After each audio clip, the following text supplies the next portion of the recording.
Un jeune millionnaire est soudainement décédé d'une crise cardiaque, plongeant sa famille dans une profonde douleur. Lors des funérailles, des gens ont trouvé sa petite fille endormie dans le cercueil de son père. Interrogée, la petite fille a dit « Hier, mon père m'a appelé pour dormir avec lui ». Avant de commencer l'histoire, n'oubliez pas de laisser un like et de vous abonner à la chaîne pour voir plus d'histoires comme celle-ci. La pluie avait cessé depuis longtemps, mais son souvenir persistait dans l'humidité qui s'accrochait aux grilles en fer forgé du domaine Hamilton, dans l'odeur de terre mouillée montant des jardins, dans la brume qui s'enroulait aux abords des allées pavées. La grande demeure se dressait en silence, ses fenêtres drapées cachant le chagrin qui couvait à l'intérieur. Même les oiseaux s'étaient tus, comme par respect ou par peur. À l'intérieur, le salon était faiblement éclairé, ses lustres voilés de crêpe de deuil, ses appliques dorées brûlant faiblement. Du tissu noir recouvrait les miroirs. L'air sentait légèrement la cire, les lys fraîchement coupés, et quelque chose de plus lourd. Le vieux bois, le chagrin, le poids de la perte s'installant dans les murs. Les invités se déplaçaient à pas prudents, leur voix basse, comme si parler trop fort risquait de réveiller les morts. Elna Hamilton, vêtue de noir profond, se tenait près de la cheminée, ses mains gantées, sa posture droite. Elle n'avait pas touché au thé qu'on lui avait apporté et n'avait pas répondu à la plupart des condoléances murmurées à son oreille. Pour le visiteur lambda, elle était un portrait de chagrin maîtrisé, une veuve d'une dignité tranquille, inébranlable face à la perte. Mais pour ceux qui la connaissaient vraiment, le léger tremblement au bout de ses doigts et la façon dont elle semblait à peine présente racontaient une autre histoire. À quelques pas de là, des voix basses parvenaient à travers la pièce, si soudain, si inattendu, une crise cardiaque, disait-on. Mais il était encore si jeune, n'est-ce pas? La mort est impitoyable, elle vient pour tous, peu importe ce qu'ils possèdent. Elna laissait les mots glisser sur elle. Elle les avait déjà entendus, échos répétitifs et vides de sens d'une réalité qu'elle n'avait pas encore pleinement acceptée. Puis quelque chose changea. Une onde parcourut l'air, une perturbation dans le calme funèbre. La voix tendue et urgente d'une femme, « Où est Annie ?» Le changement d'atmosphère fut immédiat. Les conversations s'arrêtèrent net, les verres furent posés avec de légers clics précipités. Elna se tourna brusquement, son sang-froid se brisant pour la première fois de la journée. Son regard balaya le salon, le hall au-delà, et le grand escalier menant aux étages supérieurs. Annie aurait dû être à ses côtés. L'enfant s'était accroché à elle toute la matinée, agitée et remuante, demandant quand elle pourrait partir. Mais maintenant, elle avait disparu. Une vague d'agitation s'ensuivit, les invités et les domestiques se dispersant, appelant son nom à voix basse et urgente. Quelqu'un vérifia la bibliothèque, un autre le petit salon. La recherche s'élargit, mais Elna le sentait déjà, se serrant dans sa poitrine, ce malaise grandissant. Puis un halètement. Elle sut avant même de voir. La chambre funéraire, où reposait le cercueil de Robert sous la lueur vacillante d'une centaine de bougies, était silencieuse comme une tombe. Les portes avaient été laissées ouvertes et l'odeur des lys était écrasante. Elna entra, le souffle court. Et là, nichée à l'intérieur du cercueil, se trouvait Annie. Une inspiration brusque derrière elle. Une domestique se figea en plein mouvement. Annie était blottie contre le corps immobile de Robert, ses petites mains reposant légèrement sur sa poitrine. Ses cheveux châtains dorés sous la lumière des bougies se répandaient sur le tissu blanc immaculé de son costume funéraire. Elle dormait. Pendant un instant, personne ne parla, personne ne bougea. La lumière vacillante des bougies projetait des ombres mouvantes, déformant les contours de la réalité, rendant la scène encore plus contre nature et troublante. Un léger froissement de tissu. Quelqu'un fit le signe de croix. Elna déglutit, la gorge sèche. Le poids du silence était insupportable. Annie, appela-t-elle, à peine un murmure. La petite fille s'agita, ses cils papillonnant, son souffle s'accrochant au bord du sommeil. Elle cligna des yeux vers sa mère, confuse par les visages solennels autour d'elle et par la tension qui avait saisi l'air. Elle bâilla, se frottant les yeux, puis regarda autour d'elle avec une douce curiosité, comme si elle ne comprenait pas ce qui avait causé une telle agitation. Et puis, d'une voix encore pâteuse de sommeil, elle murmura « Mon papa m'a appelé pour dormir avec lui ». L'immobilité qui suivit fut absolue. Le poids de ces mots s'installa comme une pierre froide au creux de l'estomac d'Elna. Un murmure parcourut la pièce, une expiration étranglée d'une des femmes plus âgées, une domestique pressant ses doigts tremblants sur ses lèvres. Une bougie vacilla violemment, envoyant des ombres danser le long des murs. Elna fit un pas en avant, ses mains, stables toute la matinée, se mirent à trembler alors qu'elle tendait les bras vers Annie, prenant l'enfant dans ses bras. Annie se blottit contre elle sans protester, somnolente, insouciante, inconsciente du choc qui avait envoyé des ondes à travers la foule. De derrière, une voix hésitante, à peine audible, elle a dû rêver. Une femme près du fond serra son collier de perles, les jointures blanches. Quelqu'un murmura, mi pour soi, mi pour la pièce, mon Dieu. Elna sentit sa respiration devenir trop rapide, trop superficielle. Pour la première fois depuis la mort de Robert, elle sentit quelque chose se briser en elle. Pas le chagrin ou la tristesse, mais la peur. Parce que Robert était mort. Et les morts n'appellent pas les vivants. La tempête était passée, pourtant la maison restait imprégnée de silence, comme si le deuil s'était infiltré dans ses murs mêmes. L'air à l'intérieur du domaine Hamilton semblait plus lourd maintenant, comme un espace qui avait été vidé de quelque chose de vital mais qui s'accrochait encore à ses derniers vestiges.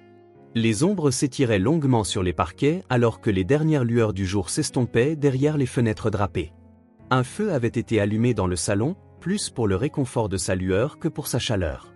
Ses braises crépitaient doucement, projetant une lumière vacillante sur Annie, assise en tailleur sur le sol, son lapin en peluche soigneusement posé à côté d'elle. Elle ne jouait pas de la manière habituelle des enfants. Au lieu de cela, elle traçait des motifs invisibles sur le tapis avec ses doigts, chuchotant doucement comme si elle parlait à quelqu'un d'invisible. Elna hésita sur le seuil, observant. « Qu'est-ce que tu dis, ma chérie ?»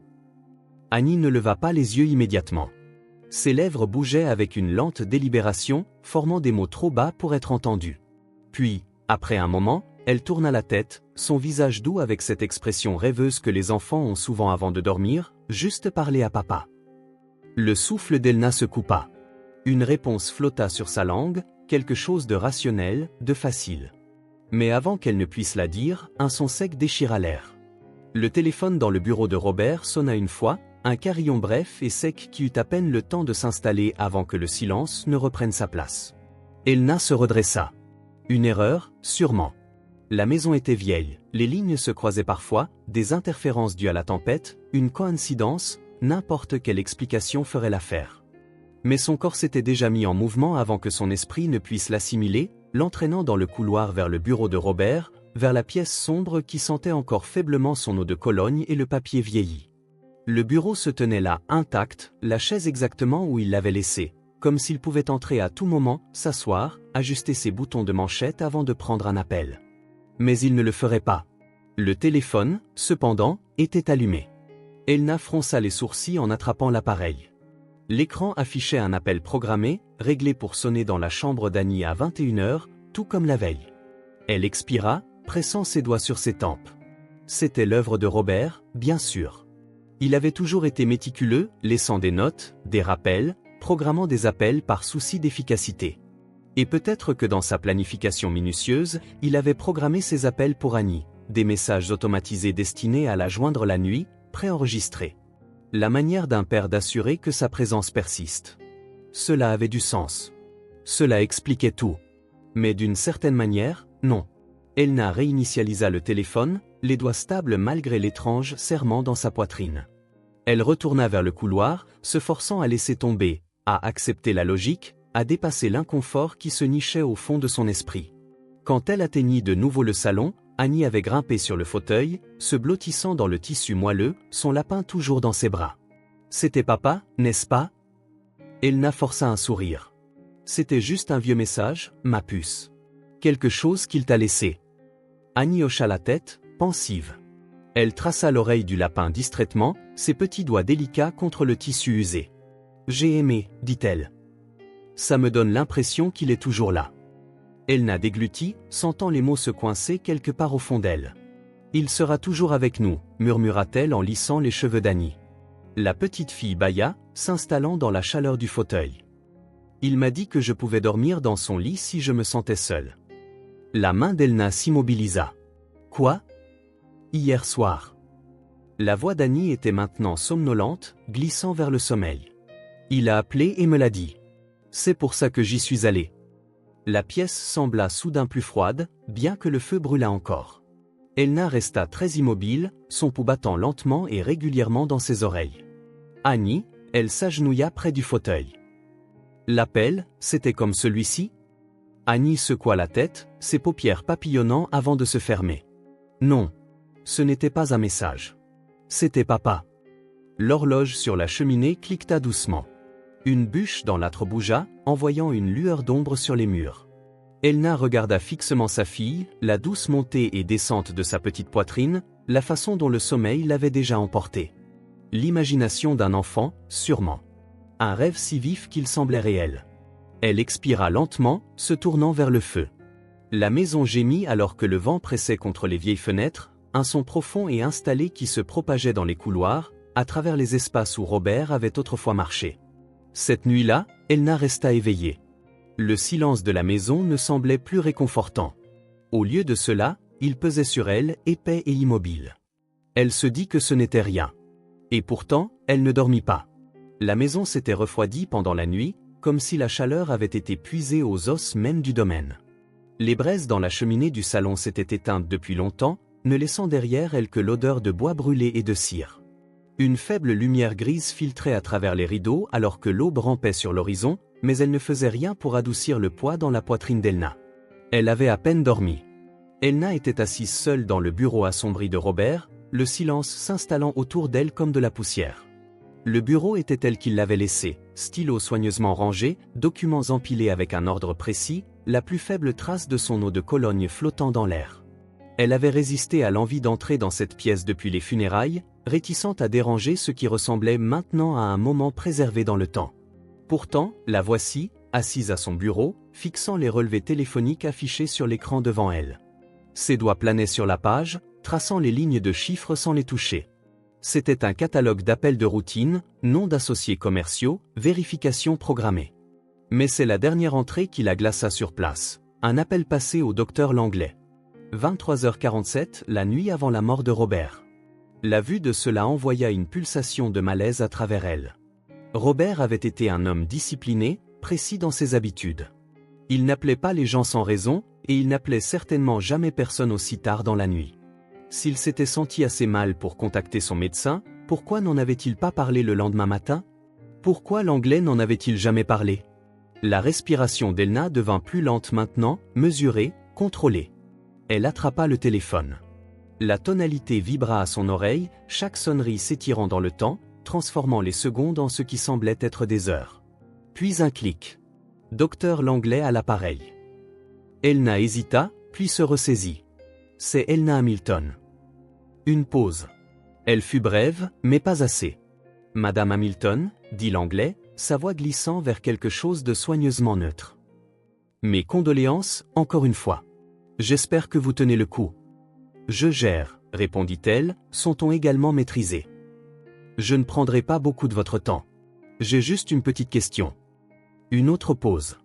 Elna imagina l'Anglais dans son bureau, l'imaginant ajuster sa cravate, composer sa réponse avant même qu'elle n'ait posé la question à voix haute. Bien sûr.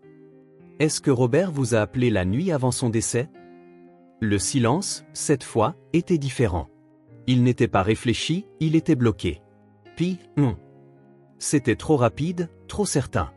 Je regarde ses relevés téléphoniques, continua Elna, ses doigts se resserrant sur le combiné. Et je vois un appel passer à votre numéro à 23h47.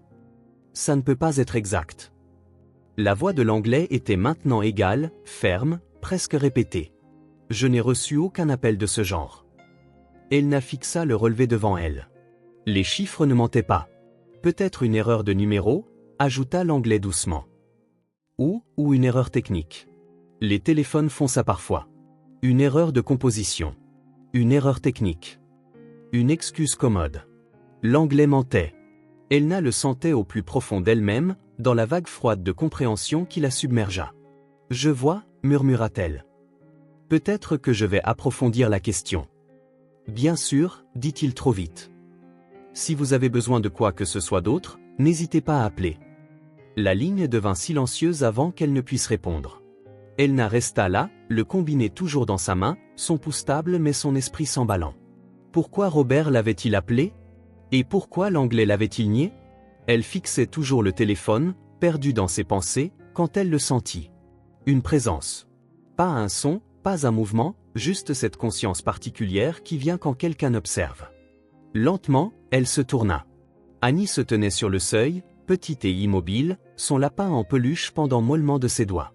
La faible lumière du matin l'atteignait à peine, la projetant dans l'ombre, son visage illisible. « Maman ?» Elna déglutit, repoussant le frisson persistant que les mots de l'anglais avaient laissé. « Tu es levé tôt ?» dit-elle doucement. « Tu parles au docteur de papa ?» Elna hésita. Annie n'avait jamais posé de questions sur la mort de Robert, du moins pas d'une manière qui suggérait qu'elle ne la comprenait pas. Les enfants traitaient la perte différemment. Ils acceptaient sans poser de questions ce que les adultes refusaient de croire. « Je vérifiais juste quelque chose », dit Elna, gardant sa voix légère. Annie fit un pas lent dans la pièce. « Est-ce que papa l'a appelé ?» La gorge d'Elna se serra. « Pourquoi demandes-tu ça ?» Les doigts d'Annie se crispèrent autour de l'oreille de son lapin. Elle cligna des yeux une fois, 2 fois, son expression sérieuse d'une manière qu'un enfant ne devrait jamais avoir. « Parce qu'il m'a appelé en premier. » Le souffle d'Elna se coupa. « Qu'est-ce que tu veux dire, ma chérie ?» La petite voix d'Annie était inébranlable. « La nuit avant qu'il ne parte, il m'a appelé. » Le feu dans le salon crépita faiblement au loin, seul son dans l'immobilité suffocante. « Qu'est-ce qu'il a dit ?» demanda Elna, la voix à peine plus haute qu'un murmure. « Il m'a dit de ne pas avoir peur », dit simplement Annie. Elna sentit le sol se dérober sous ses pieds. « Peur de quoi ?» Annie ne répondit pas tout de suite. Elle resta là, observant sa mère, comme elle l'avait fait la nuit précédente, comme si elle attendait de voir si Elna pouvait entendre les mêmes choses qu'elle. Puis, finalement, il n'a pas dit. Mais il pleurait. Elna sentit quelque chose de glacial s'installer dans sa poitrine. Papa ne pleure jamais. Dehors, le vent pressait contre les fenêtres, faisant vibrer les vitres très légèrement, remplissant le silence d'un son lointain et creux. Elna s'agenouilla, attrapant les mains d'Annie, sentant combien elles étaient chaudes, combien elles étaient réelles. « Es-tu sûr que c'était lui ?» Annie hocha la tête. « C'était papa. » Et à cet instant, Elna sut que quelque chose n'allait vraiment pas du tout. Le poids de quelque chose de non dit planait sur le domaine Hamilton. Le genre de silence qui n'appartenait pas simplement au deuil, mais à quelque chose de plus profond, quelque chose qui s'accrochait au mur et remplissait les espaces entre chaque respiration. Les domestiques avaient commencé à se déplacer différemment, plus silencieusement, plus rapidement, évitant le contact visuel comme s'ils craignaient que parler trop fort n'invoque quelque chose d'invisible. Elna le remarqua.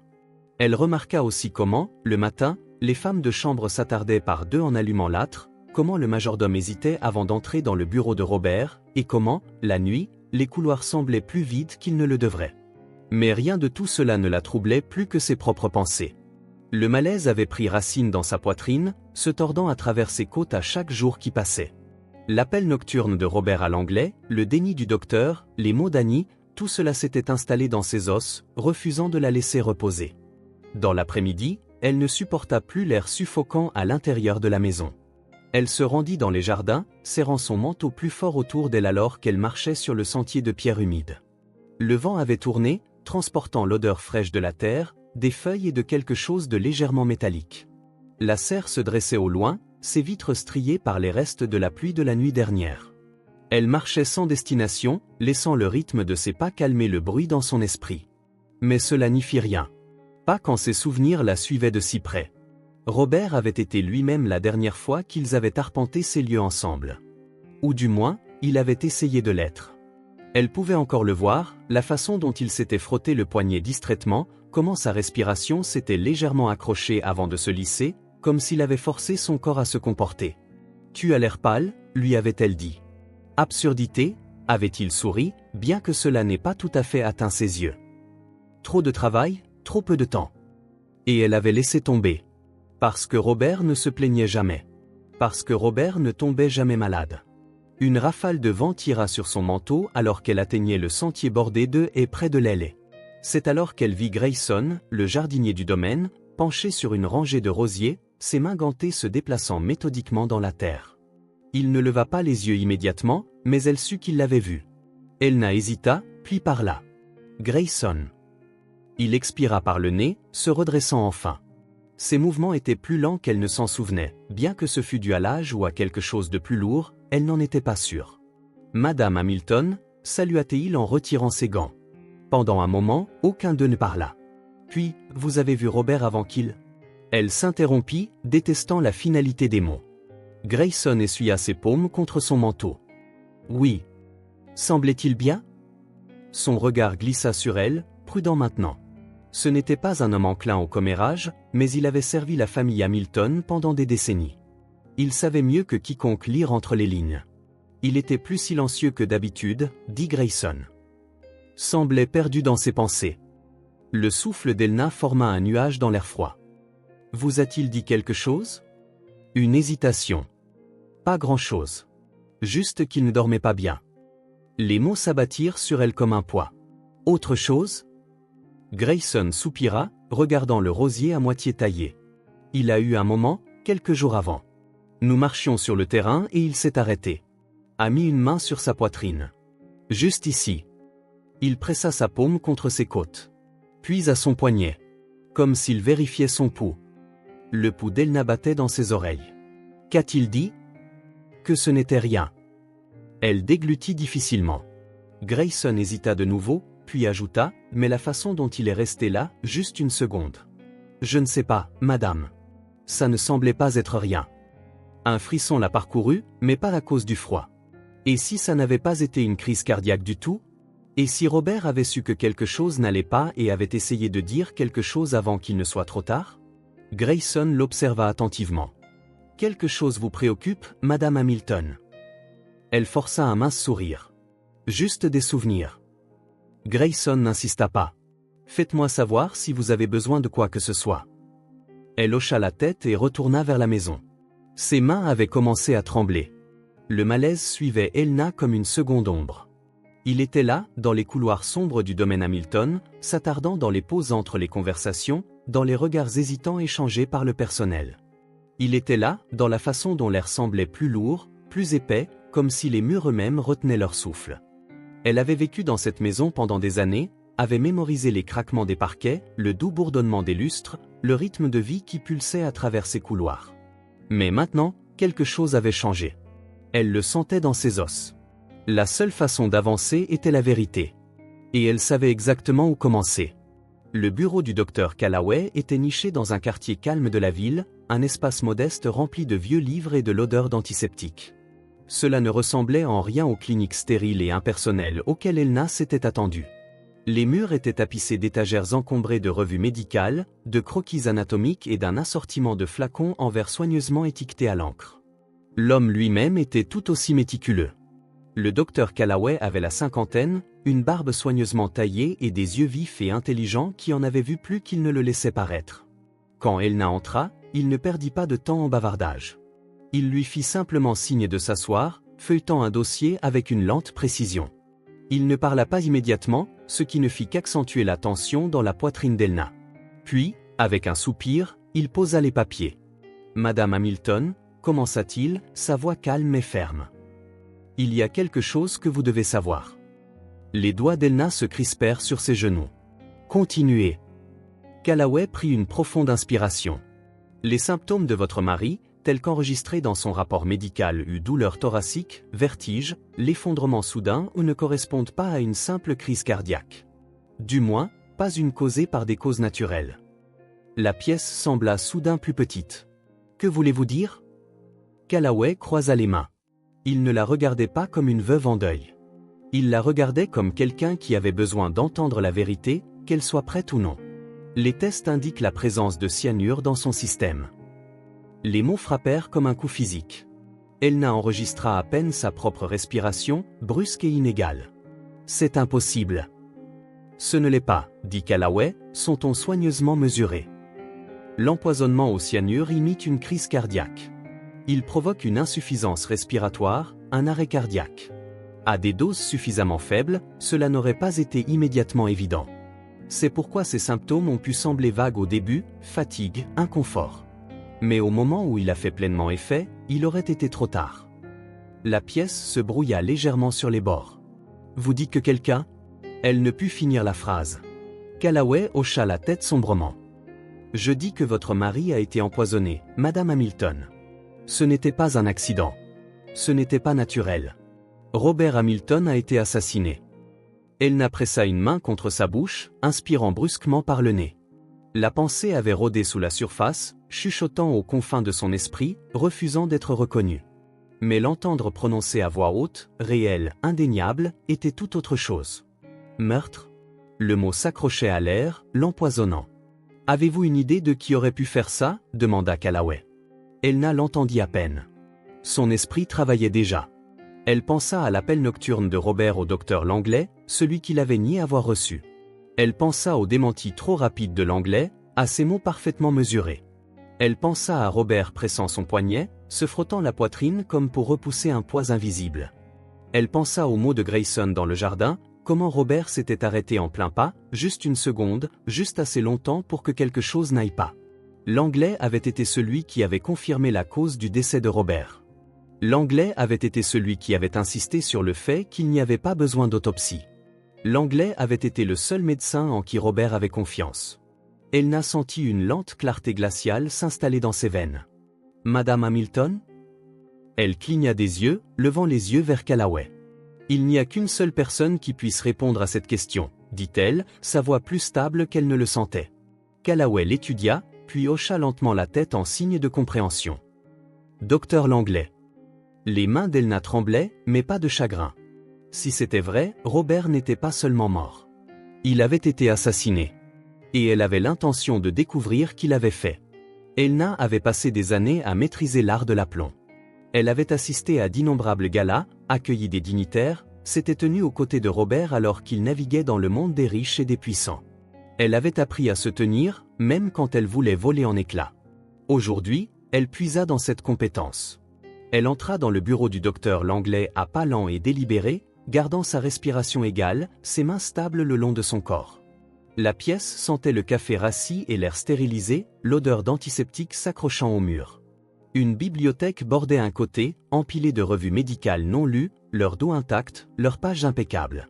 Langlais était derrière son bureau, des lunettes en demi-lune perchées sur l'arête de son nez.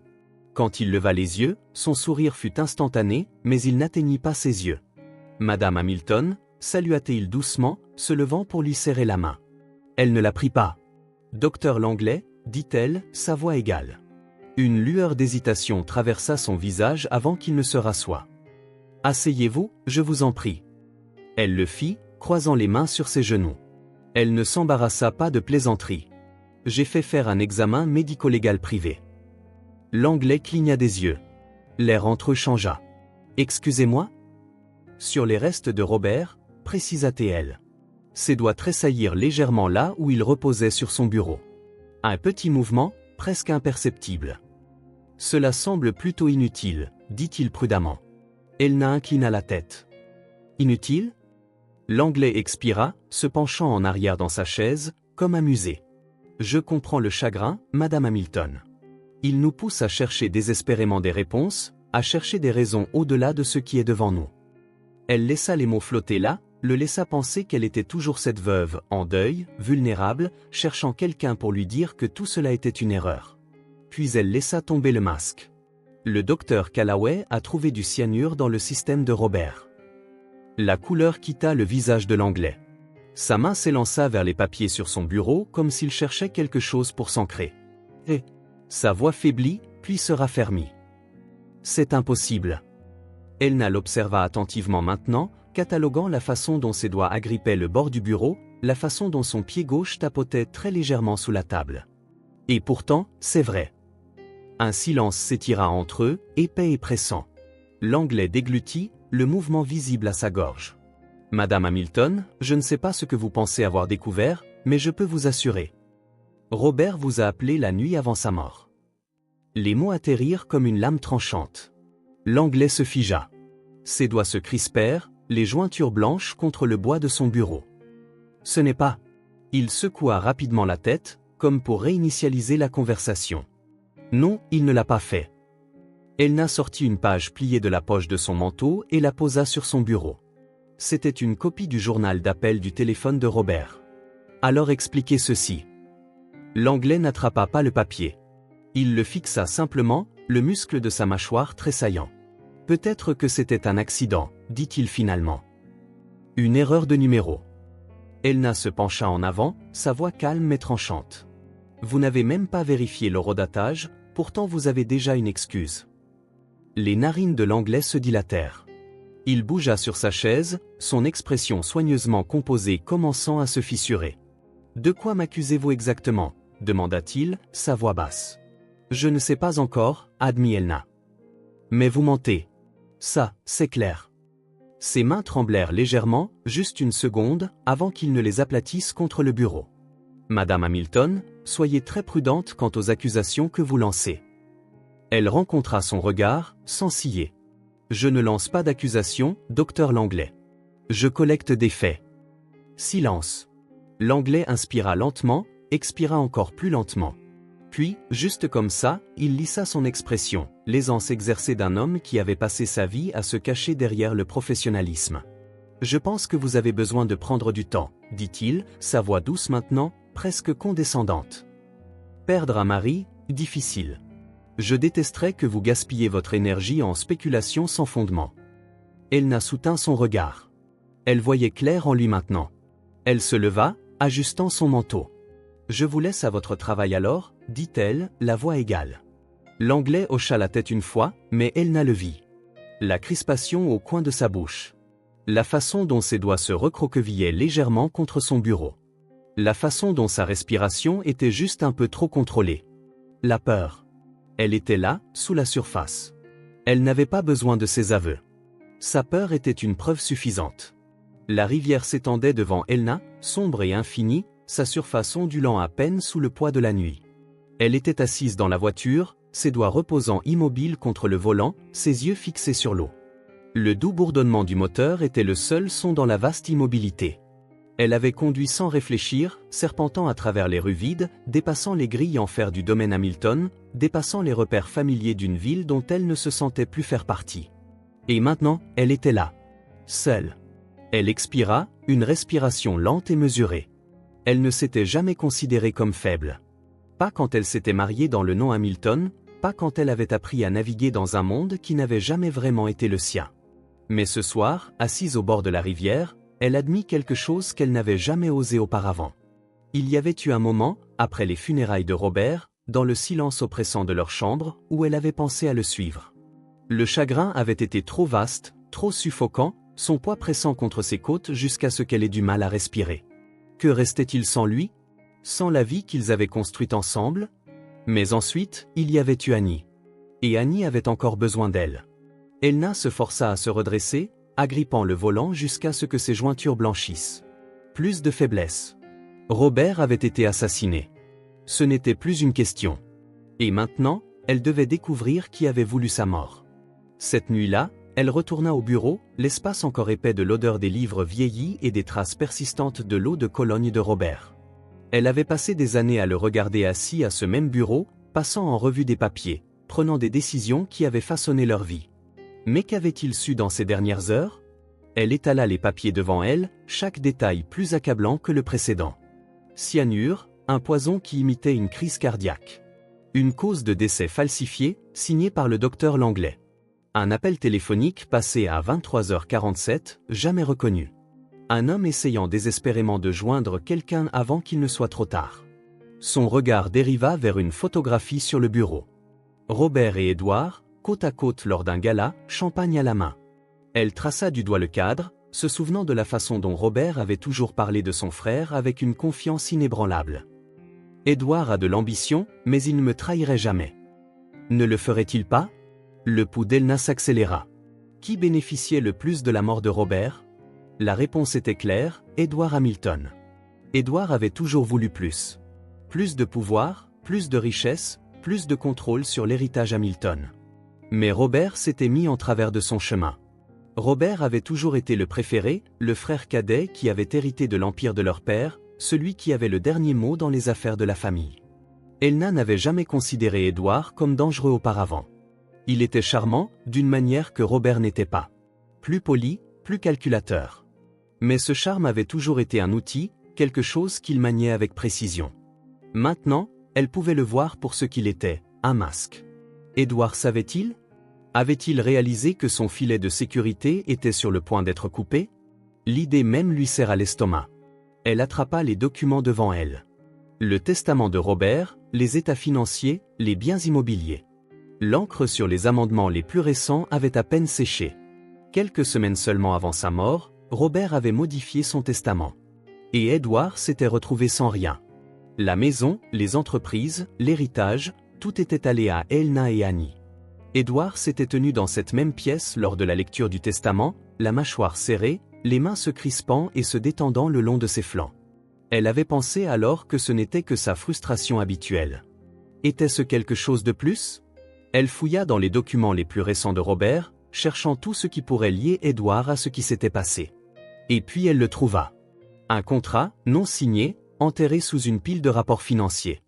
Un transfert de propriété. Si Robert l'avait signé, Édouard aurait pris le contrôle de Hamilton Industries, privant Elna et Annie de toute revendication sur le domaine. Mais Robert ne l'avait pas signé. Au lieu de cela, il était mort. Elna se renversa en arrière, fixant le document dans ses mains, son cœur battant la chamade. Robert avait refusé. Et maintenant, Robert était parti. Les pièces s'emboîtaient trop parfaitement.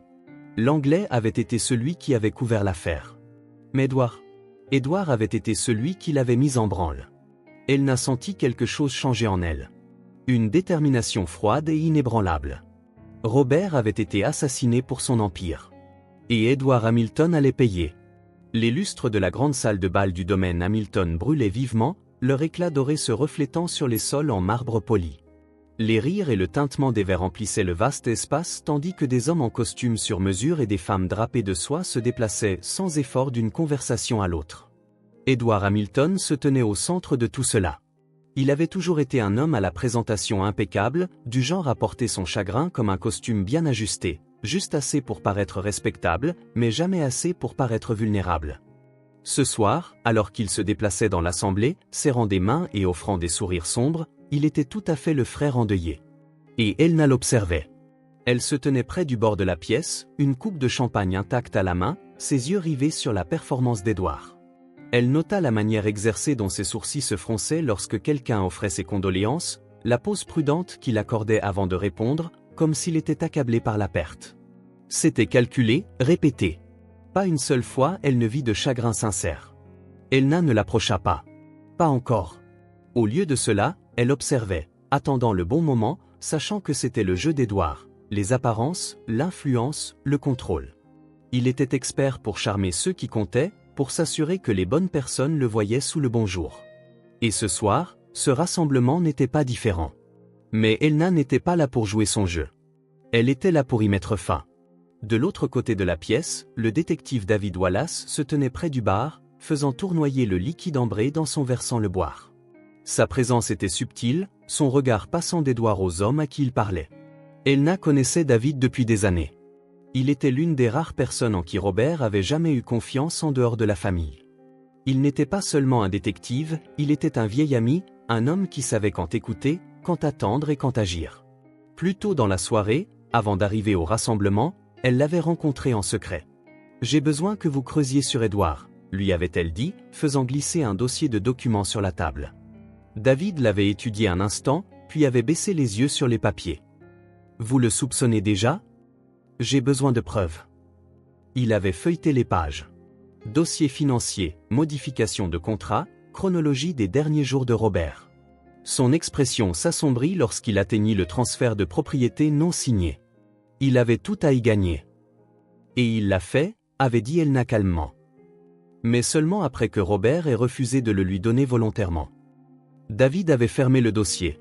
« Je vais examiner ses finances. S'il y a quelque chose d'enterré, je le trouverai. » Maintenant, debout dans la salle de bal, Elna n'avait pas besoin de lui parler pour savoir qu'il rassemblait déjà ce dont ils avaient besoin. Elle expira, reportant son attention sur Édouard. Il s'était déplacé vers un groupe plus restreint maintenant, des cadres de Hamilton Industries, des hommes qui avaient autrefois répondu à Robert. Ils se penchaient tandis qu'Édouard parlait, hochant la tête à ses mots, leurs expressions passant de la sympathie à l'intérêt commercial. L'estomac d'Elna se serra. Il ne s'agissait plus de Robert. Édouard posait déjà les bases de sa prise de contrôle. Elle s'avança, se faufilant à travers la foule, réduisant l'espace entre eux. Édouard l'aperçut juste au moment où elle atteignait le bord de la conversation. Pendant une fraction de seconde, quelque chose vacilla dans ses yeux, surprise, agacement, calcul. Puis il sourit. « Elna », salua-t-il doucement, sa voix chaude, facile, comme si rien n'avait changé, comme s'ils n'étaient que deux personnes prises dans un chagrin partagé. « J'espérais te voir ce soir. Elle soutint son regard, sa propre expression illisible. J'en suis sûr, dit-elle, la voix égale. Une tension tranquille s'installa entre eux. Édouard fit un geste vers les portes de la terrasse. Allons parler ? Elle n'hésita pas. L'air nocturne était vif, transportant l'odeur lointaine de la pluie et le sel de la rivière au-delà de la ville. Le bruit de la fête s'estompa lorsque les lourdes portes se refermèrent derrière eux. Édouard prit une lente gorgée de sa boisson, puis expira. « Tu as fait des recherches, n'est-ce pas » Elna ne s'y a pas. « Oui. » Il eut un petit rire, secouant la tête. « Je savais que tu ne laisserais pas tomber. »« Robert a été assassiné, » dit-elle, l'observant attentivement. Édouard ne cligna même pas des yeux. « C'est une accusation audacieuse, » murmura-t-il, faisant tournoyer le liquide dans son verre. « Et sans preuve. Je les trouverai. » Il soupira, l'air presque amusé. « Tu penses que j'ai quelque chose à voir avec ça ? » ?»« Je pense que tu as tout à voir avec ça. » Édouard s'appuya contre la balustrade, son expression soigneusement neutre. Mais il y avait une lueur de quelque chose derrière ses yeux, quelque chose qu'elle n'avait jamais remarqué auparavant. « Tu as toujours été intelligente, Elna, dit-il doucement. Mais dis-moi, que se passera-t-il quand tu ne trouveras rien ? » Je ne trouverai pas rien. Une pause. Puis Édouard sourit. Alors je suppose que nous nous préparons tous les deux à un sacré combat. Elna l'étudia. Il ne niait pas. Pas vraiment. Elle s'était attendue à ce qu'il proteste, qu'il agisse offensé, qu'il détourne l'attention. Au lieu de cela, il la testait, la jaugeait, attendant de voir jusqu'où elle était prête à aller. Elle fit un pas de plus. « Robert te faisait confiance, » dit-elle. « Il croyait que tu étais de la famille avant tout. Mais tu l'as trahi. » Le sourire d'Édouard s'effaça. Pour la première fois ce soir-là, son masque soigneusement composé se fissura, juste un instant. Puis, avec une respiration lente et délibérée, il but le reste de sa boisson et posa le verre. « Je pense que tu devrais rentrer chez toi, Elna, » dit-il tranquillement. « Je pense que tu devrais avoir peur, » répondit-elle. Sa mâchoire se serra, ses doigts fléchissant contre la balustrade. Elle avait touché un nerf. Elna se retourna sans un mot, retournant vers la salle de bal, vers les gens, vers le monde qui observait toujours.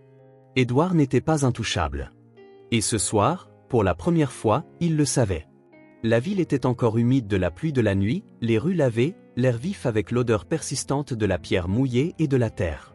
Elna Hamilton était assise à une petite table au fond d'un vieux café, ses mains enroulées autour d'une tasse de café qui refroidissait, son pot régulier mais serré. En face d'elle, Agatha Carter était assise en contemplation silencieuse. Elle était plus âgée maintenant, ses mains marquées par le temps, ses cheveux striés d'argent, mais ses yeux au vif, intelligents, sachant où n'avaient pas perdu de leur éclat. Elna la connaissait depuis des années. Agatha avait travaillé pour Édouard avant la mort de Robert, avait fait partie du monde où les secrets étaient enterrés sous de beaux tapis et derrière des portes de bureaux verrouillées. Et ce soir, Elna avait besoin qu'elle parle. Elle expira lentement, sa voix calme mais urgente. « Agatha, je ne serais pas ici si ce n'était pas important. » Agatha remua son thé, observant la vapeur monter comme si elle pesait le coup de ce qu'on lui demandait. « Je sais pourquoi vous êtes venue, Madame Hamilton. » Sa voix était stable, mais il y avait autre chose en dessous, peur, hésitation, un vieil instinct de rester à l'écart des affaires qui ne la concernaient pas. Elna se pencha, baissant la voix. « Robert a été assassiné. J'ai des preuves. » Les mains d'Agatha qui remuaient ralentirent. Le docteur Callaway l'a confirmé. Le rapport médico-légal montre du cyanure dans son système. Les mains d'Elna se resserrèrent autour de sa tasse. L'Anglais a falsifié la cause du décès. Il l'a couvert pour Édouard. L'expression d'Agatha ne changea pas, mais ses doigts tremblèrent légèrement alors qu'elle posait sa cuillère. « J'ai besoin que vous me disiez ce que vous avez entendu cette nuit-là. Chez Édouard. » Pendant un long moment, Agatha ne dit rien. Elna pouvait la sentir s'éloigner, la peur rampant de nouveau, les années passées à se taire, à savoir que dans des maisons comme le domaine Hamilton, ceux qui parlaient trop payaient souvent le prix. Alors Elna fit quelque chose qu'elle n'avait jamais fait auparavant. Elle supplia. « S'il vous plaît, Agatha. Je vous en supplie. » Sa voix se brisa légèrement. « Robert vous faisait confiance. Vous faisiez partie de nos vies. Vous le voyez tous les jours. Si jamais vous l'avez apprécié, si jamais vous avez apprécié Annie, s'il vous plaît, ne les laissez pas s'en tirer comme ça. » Les lèvres d'Agatha s'entr'ouvrirent légèrement, son souffle se coupant comme si les mots d'Elna avaient touché quelque chose de profond en elle. Le café était calme.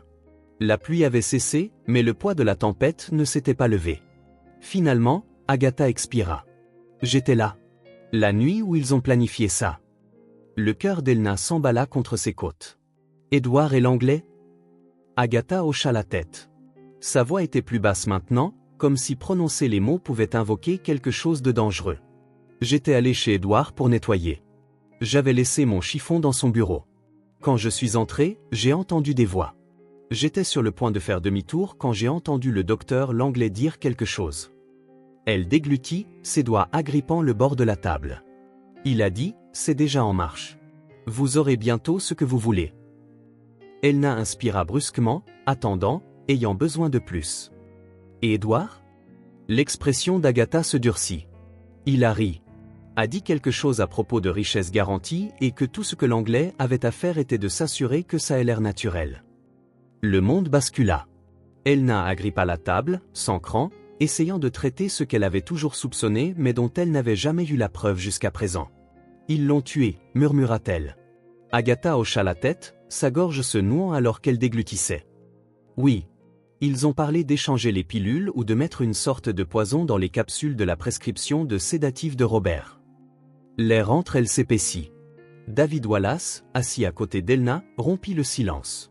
Vous comprenez ce que cela signifie, Miss Carter? Si vous témoignez, nous pouvons ouvrir une enquête complète. Agatha hésita. Et Elna le revit, cette peur, cette hésitation. Agatha, dit-elle, sa voix tremblant maintenant, non pas de peur mais de rage. Ils vont s'en tirer. À moins que vous ne m'aidiez. À moins que nous ne les arrêtions. Agatha la regarda longuement. Puis, finalement, un petit hochement de tête, presque imperceptible. Je témoignerai. Le poste de police était froid et stérile, les néons bourdonnant doucement au-dessus. Elna, David et Agatha étaient assis en face du détective Harris, un enquêteur chevronné aux yeux fatigués et à l'esprit vif. La voix d'Agatha ne trembla pas alors qu'elle répétait tout. La conversation entendue, la façon dont Édouard avait parlé avec certitude, comme si la mort de Robert avait déjà été décidée. David fit glisser un dossier sur le bureau. Ce sont les rapports médico-légaux du docteur Callaway. Du cyanure a été trouvé dans le système de Robert. L'Anglais a signé un certificat de décès falsifié. Et maintenant, nous avons un témoin plaçant Édouard en conspiration directe. Harris feuilleta les pages, sa mâchoire se crispant. C'est sérieux, dit-il finalement. Et dangereux. Elna rencontra son regard. Je sais.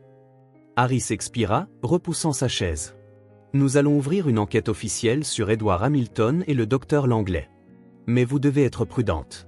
Si Édouard sait que nous arrivons, il ne se laissera pas faire tranquillement. Les doigts d'Elna se crispèrent en point. Laissez-le se battre. Elle n'avait plus peur. Pour la première fois depuis la mort de Robert, elle connaissait la vérité. Et maintenant, Édouard la connaîtrait aussi. La première lumière de l'aube effleura le ciel lorsque le convoi de véhicules de police franchit les grandes grilles en fer du domaine Hamilton, leurs gyrophares rouges et bleus déchirant la brume matinale. Le gravier craqua sous leurs pneus tandis que des officiers en uniforme se déplaçaient rapidement et silencieusement, leurs visages figés dans des lignes dures. Depuis la fenêtre du deuxième étage du bureau de Robert, Elna observait, ses doigts agrippés au bord du bureau, ses jointures blanches.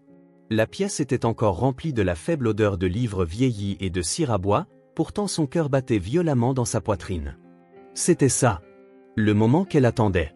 Vous n'êtes pas obligé de regarder, dit doucement David Wallace, debout à côté d'elle. Elna ne détourna pas le regard. Si, je dois. À l'intérieur du domaine, Édouard Hamilton dormait encore. Le coup frappé à sa porte fut fort, ferme et indéniable. Un grognement étouffé, un bruissement de drap, puis le silence. Un instant plus tard, la porte s'ouvrit violemment. Édouard se redressa d'un bond, le souffle court, confus. La lumière du matin filtrait à travers les lourds rideaux. Il cligna des yeux vers les silhouettes qui se tenaient dans sa chambre, des officiers en uniformes impeccables, leur présence imposante, inflexible. Qu'est-ce que c'est que ce bordel? Sa voix était rauque de sommeil, mais en dessous, autre chose, une lueur de reconnaissance, de compréhension. Il savait.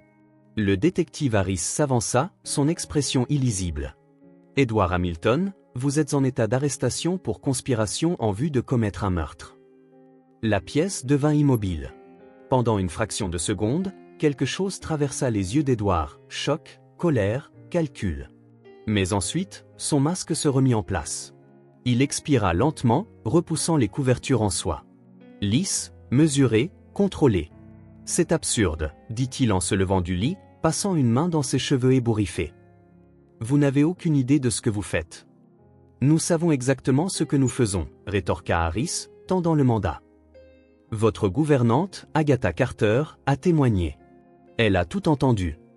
Un petit tic à la mâchoire d'Édouard. La première fissure. Agatha? Sa voix était presque amusée.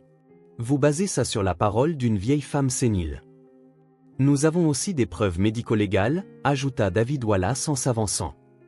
Du cyanure dans le système de Robert. Des pilules trafiquées. Un certificat de décès falsifié signé par l'Anglais. Nous avons l'Anglais en garde à vue. Il avouera bientôt ce qu'il sait pour obtenir une peine réduite.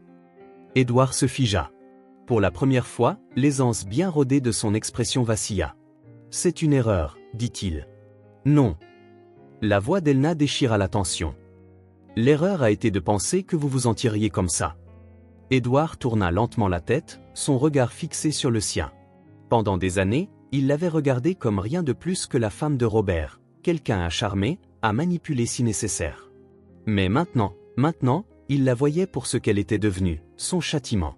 Un lent sourire amer retroussa ses lèvres. Tu penses vraiment que tu as gagné, Elna? Elle s'avança, rencontrant son regard sans crainte. Je ne pense pas, murmura-t-elle. Je sais.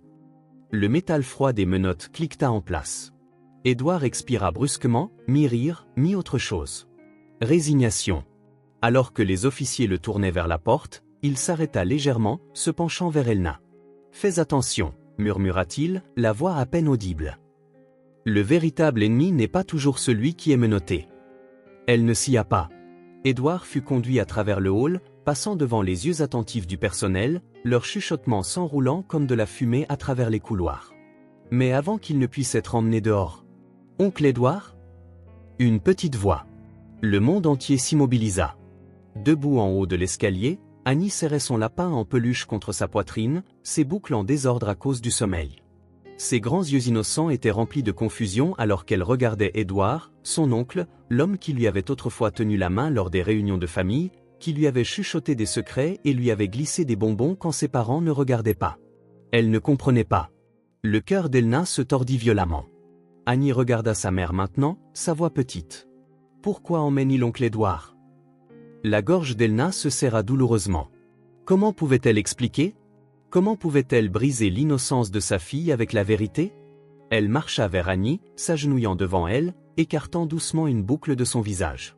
Ma chérie, dit-elle doucement. Parfois, les gens font de mauvaises choses. Et quand ils le font, ils doivent être punis. La lèvre d'Annie trembla.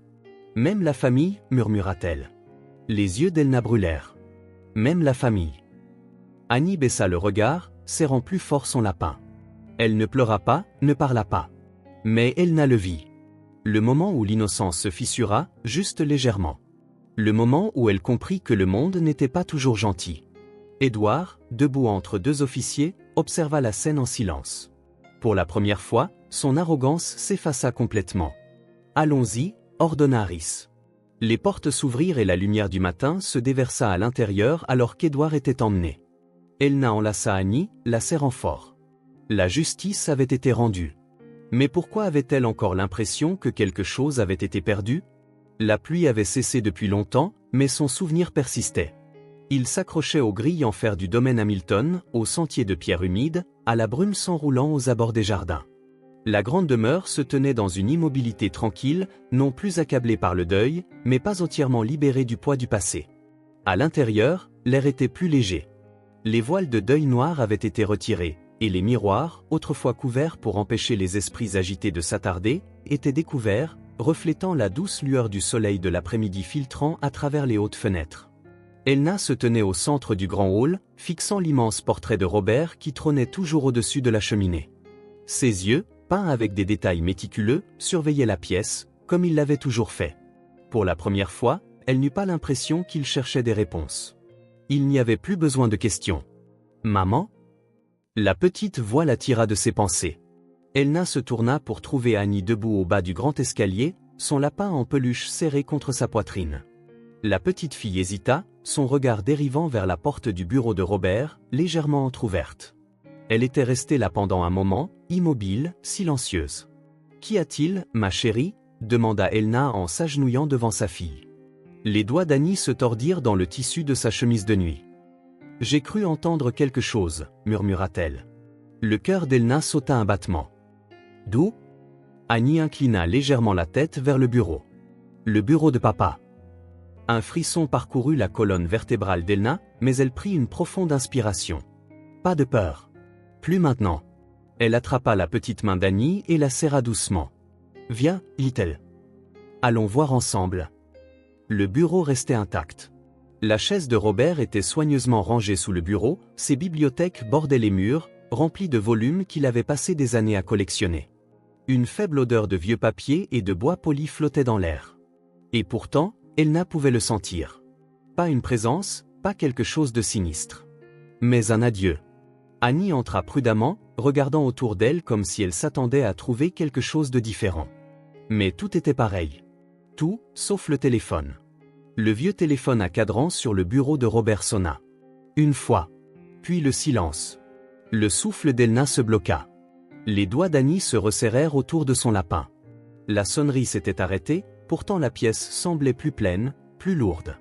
Juste un instant. Elna traversa lentement la pièce. Le téléphone n'avait pas sonné depuis des semaines. Avec des mains prudentes, elle souleva le combiné. Rien. Pas de voix, pas de parasite. Juste un léger clic.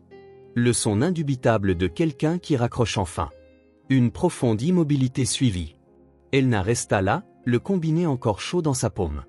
Puis, un petit sourire entendu effleura ses lèvres. « Il est temps de te reposer, Robert. » Elle reposa doucement le téléphone, comme si elle déposait quelque chose de précieux. La maison sembla expirer son souffle longtemps retenu, enfin libéré. Annie leva les yeux vers sa mère, cherchant une explication sur son visage. « C'était qui ?» demanda-t-elle, sa voix à peine plus haute qu'un murmure. Elna s'agenouilla, écartant une mèche rebelle du visage d'Annie. « Ce n'était rien, ma chérie, murmura-t-elle. Juste un au revoir. » Annie cligna des yeux, considérant cela. Puis hocha lentement la tête. Elle pressa sa joue contre l'épaule d'Elna, enroulant ses petits bras autour du cou de sa mère. Elna la serra fort, fermant les yeux. Pendant des semaines, elle avait porté le poids insupportable du chagrin, de la suspicion, de la justice qui devait être rendue. Maintenant, elle ne portait que sa fille. Plus tard dans la soirée, alors que la maison s'installait dans une paix tranquille, Elna fit une dernière promenade dans les couloirs. Les peintures ne ressemblaient plus au spectre d'une vie volée. L'air ne transportait plus les restes froids de questions sans réponse. Elle se retrouva devant le portrait de Robert à nouveau. Annie se tenait à côté d'elle, tenant son lapin d'une main, tendant l'autre pour toucher le cadre. « Tu penses qu'il est heureux maintenant ?» demanda-t-elle. Elna ravala la boule dans sa gorge et hocha la tête. « Je pense qu'il a enfin trouvé la paix. » Annie sourit doucement, reculant. « Alors nous devrions être heureux aussi. » Elna fixa sa fille un instant, s'émerveillant de sa force, de sa résilience. « Oui, ma chérie, » murmura-t-elle. « Nous devrions. » Alors qu'elles montaient ensemble le grand escalier, main dans la main, Elna le sentit. Les fantômes du domaine Hamilton avaient enfin lâché prise. Et cette fois, ils ne reviendraient pas.